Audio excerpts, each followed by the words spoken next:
저희 교회가 석관동에 있지만은 석관동 주민보다도 외곽 지역 사는 교인들이 참 많습니다. 그래서 경기도 오산에서도 오시고 춘천에서도 오시고 그다음에 저 일산도 멀잖아요. 저쪽에 이렇게 먼 곳에서 오시는 성도들이 참 많은데 너무너무 감사합니다. 여러분 2018년도 이제 내일 저녁 송구 영신 예배를 드리면은 시간 속에 사라지잖아요. 1년 한 해 한 해 흘러가는 시간이 주는 교훈이 있는데 그렇구나. 인생의 시작이 있으면은 또 끝점이 있구나. 2018년도 엊그제 시작했는데 벌써 한 해 다 지나갔잖아요. 보면은요. 3부 예배 보니까 한 살 더 잡수셔서 기분 좋아할 사람 많이 없는 것 같아요. 보면은요. 젊었을 때는 한 살 더 먹으면 너무너무 좋았는데 나 한 살 먹는다. 근데 저희 부부는 그랬어요. 야, 우리 한 살 더 먹어서 좋다 그랬어요. 근데 지금 여기 보니까 한 살 더 잡수시면 80이 넘어가고 90이 넘어가실 분들이 있는데 걱정 없습니다. 120살까지 살 거니까. 여러분 우리 주변에 있는 종교가 참 많지만은 특별히 힌두교, 우리나라에는 힌두교가 많지 않습니다. 거의 없죠. 그다음에 불교, 힌두교에서 파생된 게 이제 불교거든요. 그러다 보니까 교리 체계가 좀 비슷합니다. 힌두교나 불교나. 이 사람들의 시간 개념은 윤회 개념, 시간은 돌고 돈다, 인생은 돌고 돈다 이렇게 주장합니다. 그렇지만은 하나님께서 말씀하신 성경을 보면은 윤회적 시간이 아니라 직선적 시간입니다.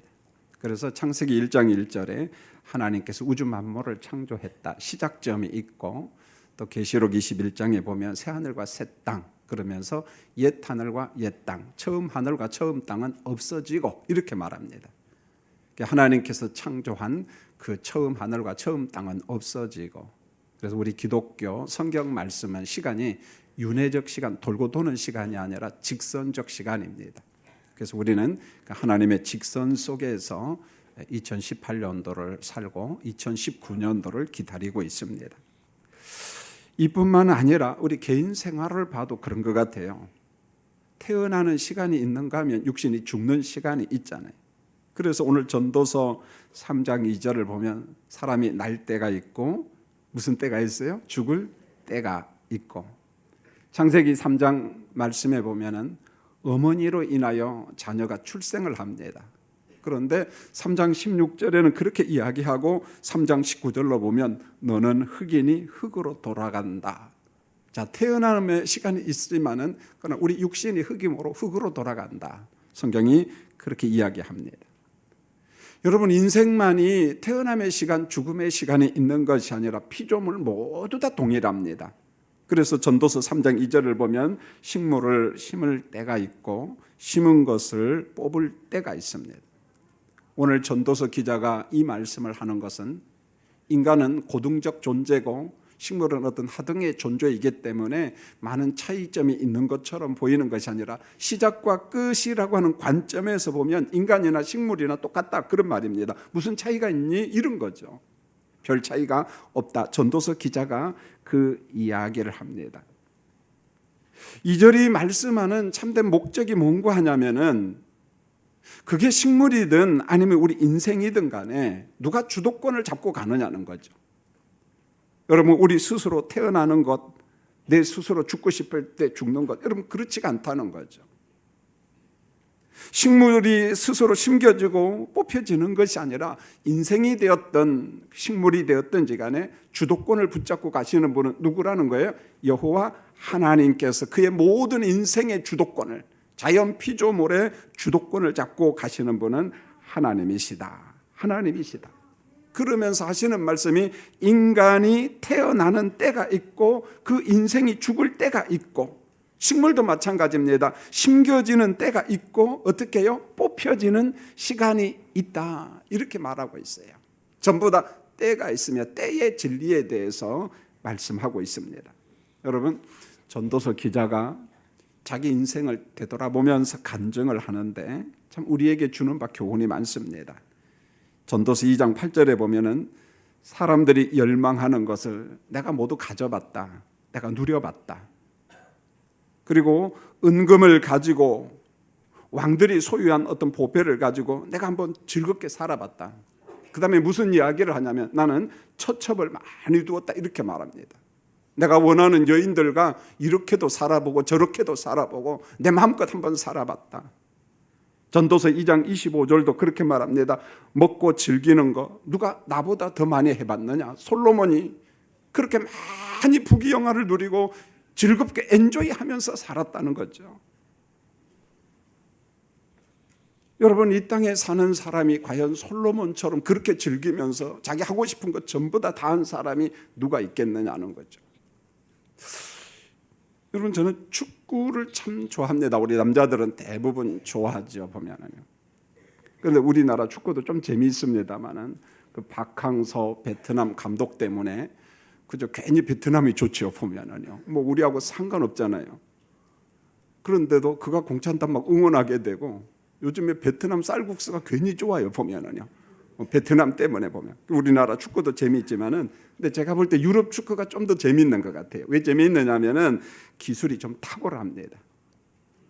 여러분, 남자들은 뭐 영국의 프리미어 리그, 스페인의 라리거 등, 그 다음에 뭐 프랑스의 리그 1 해가지고 지금 겨울철인데 지금 한참 공차는 시즌입니다. 자, 유럽에서 공차는 선수들의 공통점이 있는데 대개 두 가지 공통점이 있어요. 돈을 따라 움직인다는 거예요. 돈, 연봉이잖아요. 여러분, 이 사람들 공 조금 잘 차는 사람은요 얼마나 버냐면 한 사람이 1년에 보통 500억, 1000억, 그 광고비까지 합하면 뭐 2000억, 3000억씩 법니다. 메시 같은 사람, 호날두 같은 사람들은요 뭐 상상을 초월합니다, 보면은요. 그 다음에 두 번째로 이 사람들이 어디를 따라가냐면 예쁜 여자들을 지나치게 좋아하는 것 같아요. 지나치게 좋아합니다. 사람이 예쁜 거 외적인 거잖아요. 어쩔 수 없잖아요. 난 사람 얼굴 안 본다 하는 거 안 믿기로 했어요, 보면은요. 뭐 믿음만 좋으면 결혼한다 그런데 그 말은요 나중에 보면 다 거짓말입니다, 보면은요. 믿음만 좋으면 한다. 조건이 왜 그렇게 많은지 보면은 어쩔 수 없습니다. 여러분, 돈을 많이 거머쥔 축구 선수가 자기가 좋아하는 여자를 만나고 예쁜 여자를 만나고 남녀가 결혼을 한다. 여러분, 축하해야죠. 성경적이잖아요. 인간이 타락하기 전에 결혼 제도를 하나님이 허락하셨으니까 여러분 축하할 일입니다. 그런데 문제는 그들의 만남, 그들의 결혼이 지속적으로 오래 가면 좋겠는데 얼마 가지 못한다는 거예요. 헤어집니다. 이혼을 합니다. 그리고 또 다른 여자를 쫓아다닙니다. 여러분, 목회자 입장에서는 공을 잘 차고 돈을 잘 버니까 참 괜찮아 보이지만은 그들의 개개인의 삶을 보면 윤리성이 좀 부족하고 도덕성이 좀 부족해 훈련이 안 됐습니다. 보면은 제 아무리 돈을 많이 벌어도 목회자 입장에서 공 잘 차는 졸부에 불과해요. 아무것도 아니라는 거예요, 보면은요. 여러분, 오늘 솔로몬이 똑같은 이야기를 하고 있습니다. 나는 은과 금과 보배를 가지고 누릴 것 다 누려봤다. 내가 좋아하는 여인과 한번 살아봤다. 난 미인과 한번 살아봤다. 그런데 시간이 흘러 젊은 시절이 다 지나가 버렸어요. 인생의 황혼이 되었어요. 죽음을 눈앞에 두었습니다. 하나님께서 계시의 말씀을, 야 솔로몬아, 너 인생 즐겨봤잖아. 너 말씀을 기록해라. 하나님의 말씀을 기록하면서 사람은 그래 날 때가 있고 죽을 때가 있으며 식물은 심을 때가 있고 심은 것을 뽑을 때가 있다. 내가 인생을 다 즐겨봤지만 번영하는 때가 있으면 반드시 쇠락하는 때가 있다. 인생의 종말의 시간이 있음을 기억하라. 솔로몬이 그 이야기를 하는 거예요. 죽음의 시간이 있음을 기억하라. 여러분, 라틴어 가운데 모멘토 모리라는 말 여러분 들어봤잖아요. 그런 책도 있습니다. 무슨 말이냐면은 당신도 죽는다, 너도 죽는다는 말이에요. 당신도 죽음으로 그것을 꼭 기억하라. 겸손하라는 거죠. 교만하면 안 된다는 거죠.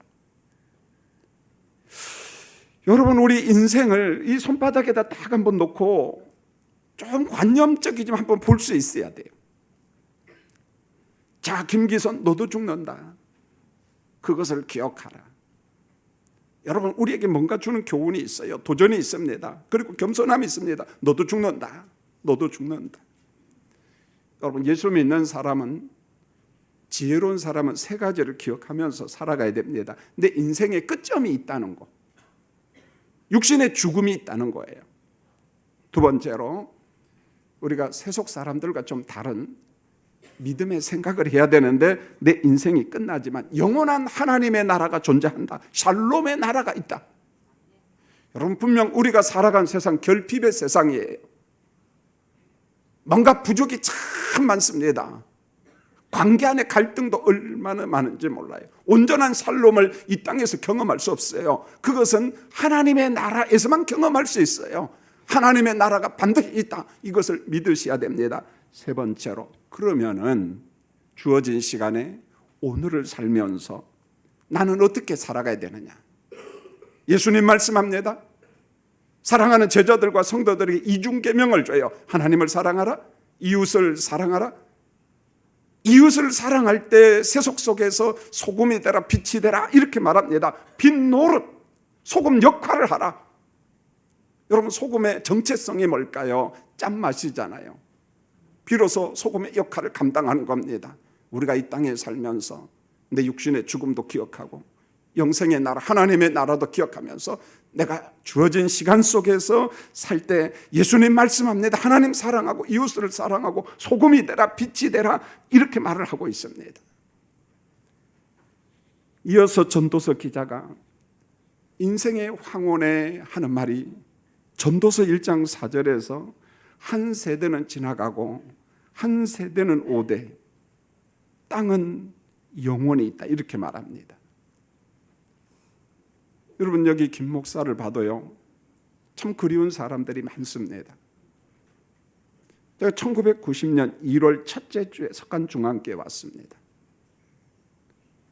유초동부 학생들도 가르치고 청년들도 가르치고 사역을 시작했습니다. 1990년도 12월 달 그 해 이 두 주째부터 이 강단에서 어른들에게 설교를 했습니다. 작은 교회에서 얼마의 교인들이 모여서 나름대로 참 열심히 봉사했어요. 교회 부지를 확보하려고 여리고성을 돌듯이 돌았다고 이야기하고, 그 다음에 차가운 밤에 예배당에 와서 기도하고, 어머니 건강을 잃으니까 집에서 주무세요. 그 정도로 교회를 섬긴 우리 군사님들, 집사님들, 어머니들이 계셨습니다.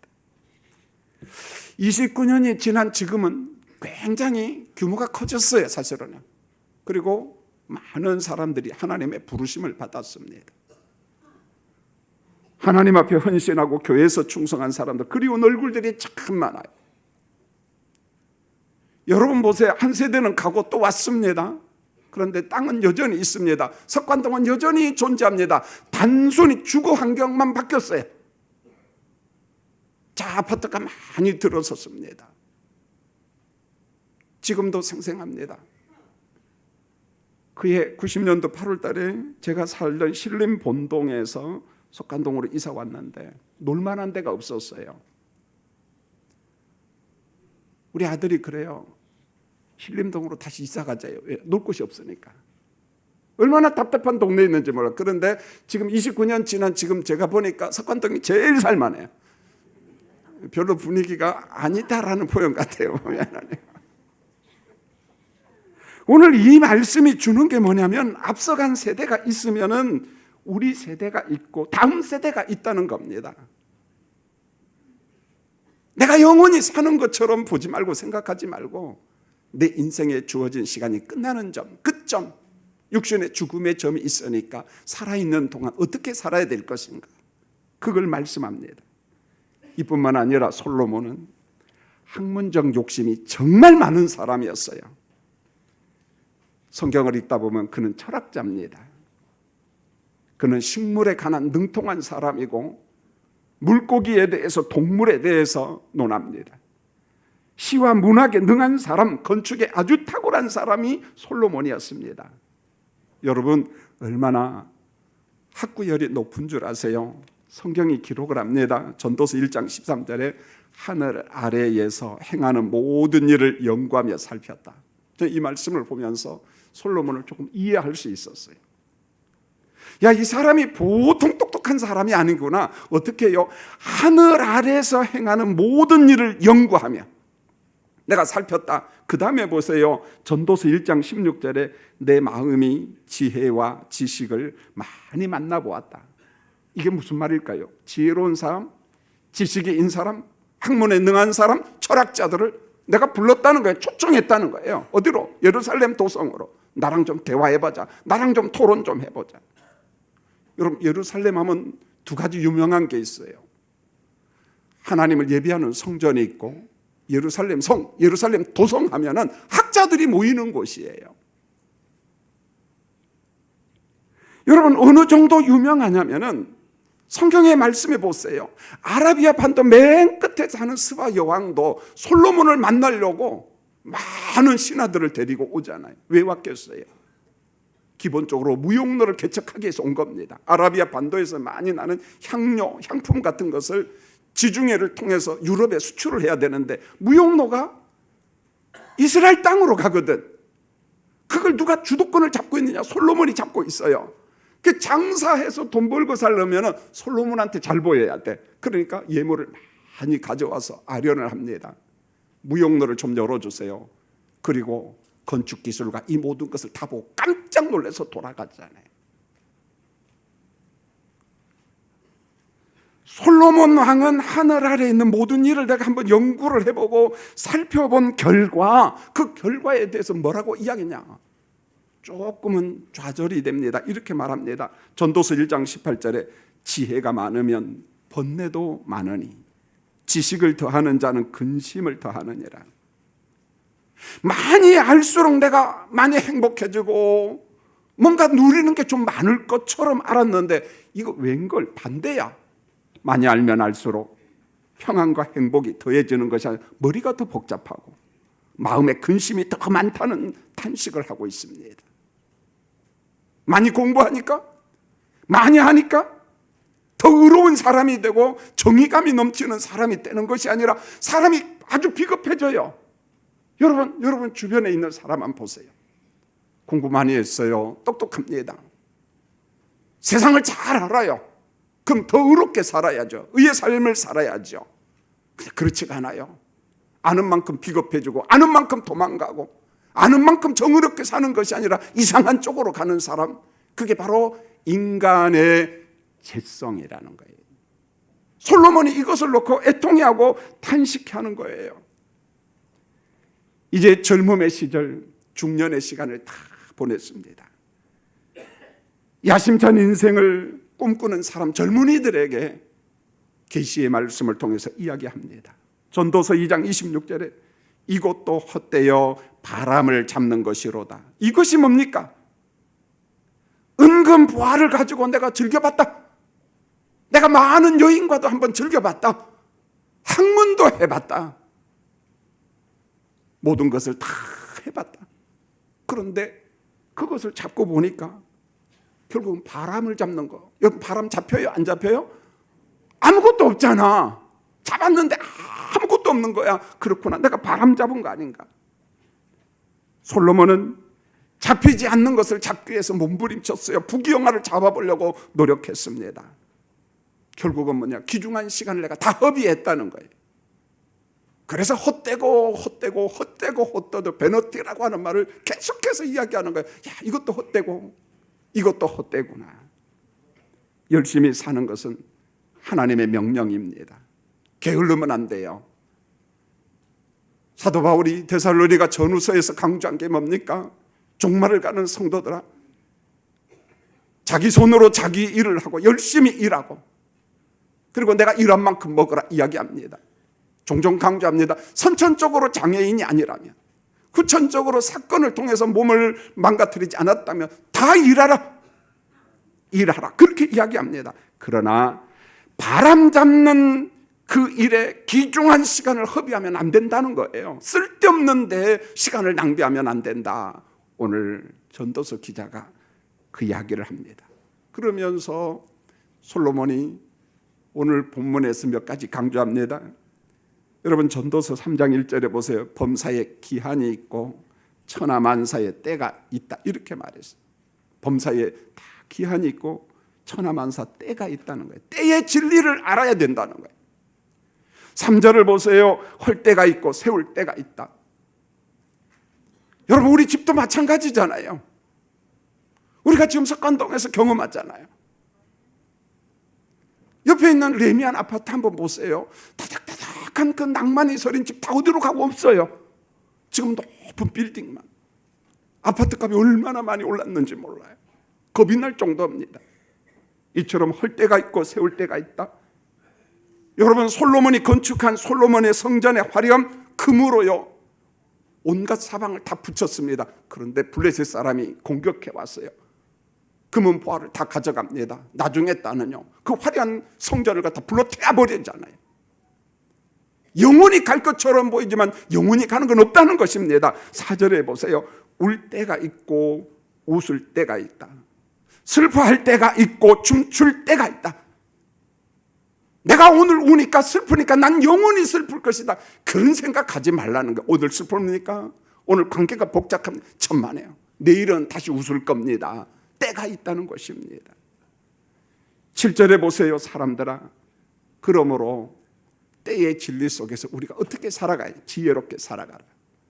잠잠할 때가 있고 말을 할 때가 있고 좀 시대를 분별하고 장소와 환경을 분별하라는 거예요. 내가 지금 이걸 말할 땐가 말을 안 할 땐가 침묵할 때인가 이걸 모르고 졸랑거리면 안 된다는 것입니다. 그럼 미련한 사람이라는 거예요. 하나님은 우리 인생들에게 그런 분별력, 이성, 판단력을 주셨기 때문에 사랑하는 성도들아 백성들아 잠잠할 때가 있고 또 말을 할 때가 있고 이 말씀을 사실은 전도서 기자가 모든 인생들에게 주는 말이지만 가급적이면 젊은 청년들 그들에게 하고 싶은 말입니다. 인간의 능력의 한계를 깨닫고 내 실력의 한계, 재주의 한계를 깨닫고 그러면 우리가 부족한 우리가 어떻게 할 것이냐 지혜롭게 겸손하게 하나님 앞에 엎드려라. 하나님 앞에 간청하라. 그리고 사람들에게 질문하는 거예요. 배우는 거예요. 듣는 겁니다. 모르면 물어보는 겁니다. 어떻게 할까요? 어떻게 할까요? 여러분 주어진 시간표만큼 사는 우리 인생들에게 하나님께서 주신 아주 귀한 선물이 있는데요. 여러분 본문 11절을 보세요. 사람들에게는 영원을 사모하는 마음을 주셨다. 여러분 일반 은총 역용 속에서도 있습니다. 예수를 안 믿어도요 개연성 이론을 믿는 사람들은요 아는 사람 이렇게 말합니다. 아니야 죽음은 어딘지는 모르지만 가는 곳이 있어 이렇게 말합니다. 그러나 성경은 명확합니다. 하나님의 나라 그렇게 말해요. 하나님의 나라에서 안식한다. 성경에서 그렇게 이야기합니다. 성경은 영원 수면설을 주장하지 않아요. 죽으면 그의 영혼이 잠잔다 그런 말이 아니에요. 여러분 하나님의 나라에서 안식한다. 아브라함의 하나님, 이삭의 하나님, 야곱의 하나님이 누구의 하나님? 우리의 하나님, 나의 하나님. 하나님의 품에서 영원히 안식한다. 그렇게 이야기합니다. 하나님은 인생들의 마음에다가 영혼을 사모하는 마음을 주셨다는 거예요. 하나님의 나라를 사모하는 그리워하는 그런 마음을 주셨어요. 그래서 히브리서 11장에서 믿음의 선진, 믿음의 조상들의 삶을 강조하면서 아브라함이 그랬고 우리 믿음의 조상들이 그랬습니다. 내가 사는 인생은 나그네고 외국인처럼 산다. 나그네 인생을 살다 보니 돌아갈 본향이 있고 하나님이 예비한 영원한 성이 있노라. 사도 바울은 이렇게 말합니다. 우리 인생을 일컬어서 마치 땅의 집과 같고 육신의 장막집 텐트와 같다 이렇게 이야기했어요. 군대 갔다 온 사람 잘 알잖아요. 여행 다닌 사람들이요. 여행 다니다 보면 이곳에 텐트 치고 또 걷고 또 텐트 치고 또 걷고 마치 우리 인생살이가 그렇다는 거예요. 장막집과 같다. 텐트와 같다. 오늘 성경이 그렇게 이야기합니다. 그러므로 지혜로운 사람 하나님의 백성들은요 한번 내 날수 내가 얼마나 살 건가 헤아려 봐야 돼요. 계산해 봐야 돼요. 특별히요 사건 사고가 없으면은요 그 가정 내력만큼 삽니다. 저도 우리 아버지가 언제 소천했는가 그 나이를 계산해 보고요, 저희 어머니 연세, 어머니가 언제 소천했는가도 계산해 보고, 제일 큰 형님이 아직도 살아계셔요. 그래서 많이 기도합니다. 큰 형님 더 오래오래 사시옵소서. 왜냐하면 저도 최대한 어디까지는 살 것 같아요? 그 정도는 살 것 같으니까. 그 정도 살 것 같으니까. 그러니까 저희 조금 전에 이야기했잖아요. 우리 부부가 좋다 그랬어요. 왜 좋냐? 한 살 더 먹으니까 좋다 그랬어요, 여러분. 왜? 아직도 우리 형님 보니까 살 날이 멀어. 그래서 그런 거예요, 보면은요. 여러분, 제가 웃자고 하는 이야기가 아니라 이게 지혜예요. 우리 가정이 언제 하나님의 부르심을 받았는가? 형제들, 부모님의 소천의 나이를 계산하면 내 나이를 한번 계산해 보세요. 모세는 이야기합니다. 우리 인생 70이요, 강건하면 80이라도 어떻게 날아간다고? 신속하게 화살처럼 날아간다. 그러므로 전도서 12장 13절에서 강조한 게 뭐냐? 우리가 지금 살아가고 있는 동안, 걷고 있는 동안, 사는 동안 우리 인생들이 해야 될 일이 여호와를 경외하라, 하나님을 경외하라, 하나님의 말씀을 지켜라. 이것이 사람의 본분이다, 이렇게 말합니다. 하나님을 경외하고 하나님의 말씀에 순종하고, 그것이 우리 인생들이 해야 될 본분이다. 하나님이 주신 시기와 기회가 있음을 기억하고 그걸 잡아라, 선용하라. 하나님이 내게 주신 시간을 갖다 헛되이 낭비하지 말고 그 선용하라, 잘 활용하라. 사람은 분명히 일할 때가 있습니다. 일하는 시간과 그 주어진 직무, 그 안에서 하나님이 주신 선물을 가지고 하나님의 방법대로 살고, 그래서 오늘 3장 12절에 뭐라고 이야기합니까? 여러분, 3장 12절 우리 한번 같이 한번 읽어볼까요? 굉장히 중요한 말씀이 여기에 도전이 있습니다. 읽겠습니다. 시작. 사람들이 사는 동안에 기뻐하며 선을 행하는 것보다 더 나은 것이 없는 줄을 내가 알았고. 사람들이 사는 동안 어떻게 살자는 거예요? 의도적으로 좀 기뻐하게. 목사님, 기뻐할 게 있어야 기뻐하죠. 그렇게 말하면요, 저도 마찬가지입니다. 뭐 그렇게 기쁜 게 많습니까, 이 세상이?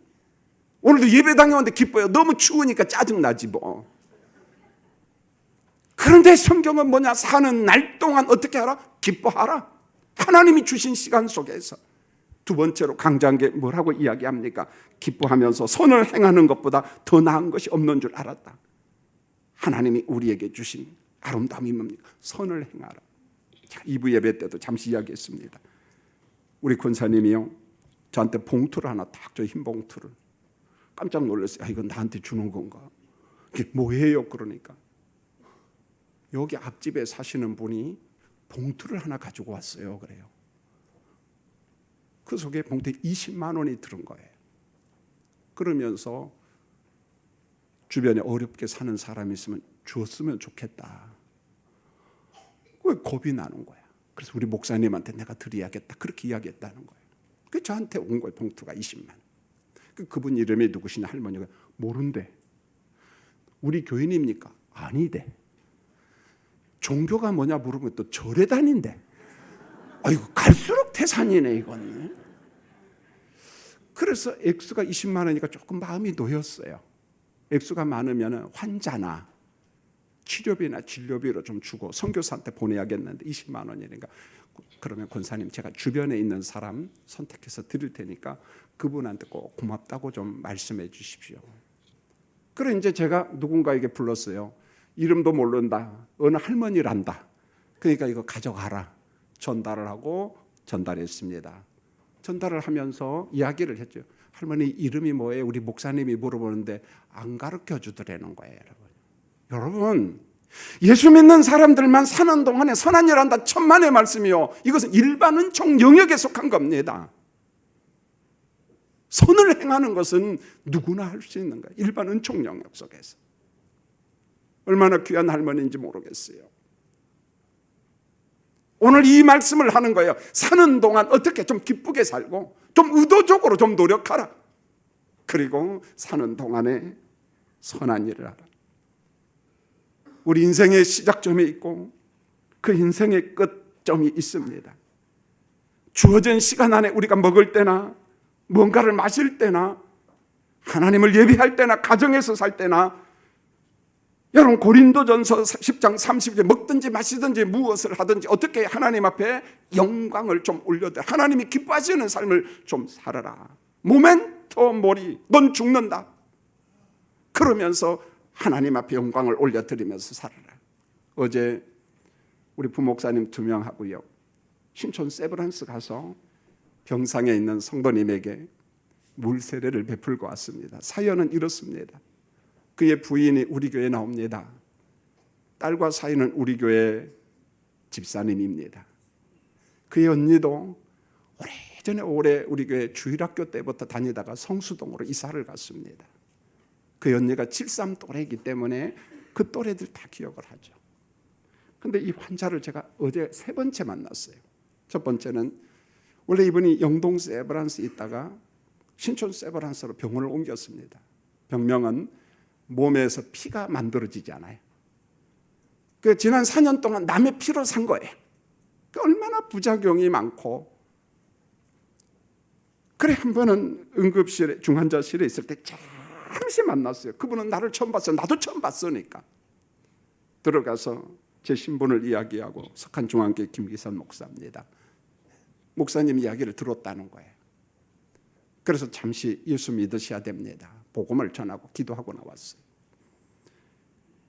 며칠 전에 또 갔습니다. 일반 병실에 계실 때. 그런데 너무 힘들어요. 아파서. 아이고 아파라. 아이고 힘들어. 그러니까 제가 복음을 전할 여력이 없는 거예요. 너무 통증에 시달리고. 그러니까 기도하면서 하나님 저하고 좀 대화할 수 있는 여건을 좀 만들어 주세요. 가족들에게 이야기했어요. 조금만 통증이 없고 마음에 여유가 있으면 얼른 불러주세요. 그럼 내가 다시 와서 복음을 전하겠다. 물론 가족들이, 아내와 자녀들이 아버지한테 예수 복음을 전했습니다. 여기 대림 아파트 삽니다. 우리 교구 목사님한테 전화가 왔어요. 목사님 안 되겠습니다. 병원에서 오늘 내일 한다고 그래요. 그래서 오후 2시 30분에 이제 중환자실로 들어가면은 못 만날 수도 있어요. 이때 중환자실은요 이제 마지막 시간이 되는 거예요. 그러니까 환자 자신의 중환자실은 절대 안 들어가려고 그래요. 왜요?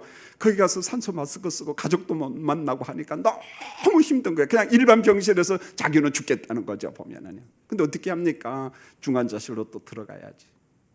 그래서 물하고 생수, 세례 베풀 걸 딱 준비해 갖고 갔습니다.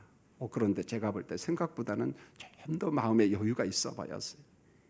그래서 얼른 성경 말씀을 풀어서 해석을 하고 예수를 영접하며 하나님의 자녀가 된다는 권세를 주시고, 여러분 이론적으로 설명이 잘 안 되는 거예요. 보면은요 우리 교회 한 번도 나와본 적이 없습니다. 평상에서 잠시 복음을 접했어요. 그런데 그가 예수를 어떻게 할까? 천만의 말씀이에요. 성령이 역사하며 성령이 그 사람에게 의롭다 인침의 복을 주십니다. 여러분요, 이게 목회를 하면서 많이 경험한 거예요. 어떤 사람은 죽기 직전에 하나님의 나라를 보는 사람이 있어요. 어떤 사람은 임종 예배를 드렸는데 죽었어요. 며칠 지났는데 또 살았어요. 남의 이야기하는 게 아니라 우리 교회의 이야기를 합니다. 어디 갔다 왔느니까 천당 보고 왔다는 거예요. 그럼 뭐 하니까 좀 복음 좀 잘, 그러다가 또 죽습니다. 보면은요 신비한 일이 많아요. 하나님으로 인정해야지 우리 머리로 갖다가 하나님을 이렇게 만들고 저렇게 만들면 안 된다는 거죠. 보면은요 저는 물 세례를 주고 이제 마지막 순간에 저를 또렷이 보면서 목사님 감사합니다. 2시 30분에 중환자실로 들어갔습니다. 의학적으로 볼 때는 나올 가능성이 없습니다. 그런데 저는 희망을 놓지 않아요. 하나님 다시 한 번만 시간을 주세요. 일반 병실로 나오게 해주시고, 그리고 저와 만나서 더 정확하게 복음을 전하고 하나님 허락하신다면 석한중앙교회 한번 나와서 예배 드릴 수 있는 기회를 주세요. 그의 부인이 그래요. 여보 꼭 우리 예배당에 한 번만 가자. 눈물로. 여러분 기도해 주세요. 이준원 성도님 우리 교회 한 번도 나오지 않았어요. 그런데 우리 교회 송대입니다. 예수의 이름으로 세례 받았습니다. 공포했습니다. 석한중앙교회 교인이 됐어요. 예수 복음 전할 때 아멘 했습니다. 여러분, 너나 할 것 없이 우리 인생에 그런 끝점, 종말점이 있다는 거예요. 다 죽습니다. 모멘트 모리. 겸손하라는 거예요. 이 땅에 호흡이 있는 동안, 땅에 발을 딛고 사는 동안 여호와를 경외하라. 여호와를 경외하라. 성경이 그 말씀을 하고 있습니다. 성도님들, 2018년도는 이제 다 지나왔습니다. 지난 시간에 감사하시고 2019년도 공평하게 365일 시간을 주실 겁니다. 그 시간 속에 충성하는 우리 교인들이 되시기를 예수님의 이름으로 축원을 드립니다. 기도하겠습니다. 하나님, 인생을 살면서 거드름 피우지 않게 하시고 모멘토 모리, 너의 육신도 죽는다. 죽음의 시간이 있다. 이걸 기억하면서 사는 동안 하나님의 빛으로, 하나님의 소금으로 겸손하게 예수 향기 풍기며 살아가는 우리 성도님들 되게 도와 주시옵소서. 병들고 가난 때문에 힘들어 벅찬 사람들이 있을 거예요. 주님이여 그들을 붙잡아 주시고 내가 너와 함께 한다는 주의 음성을 2019년도에도 계속해서 들려 주시옵소서. 예수님의 이름으로 기도합니다. 아멘.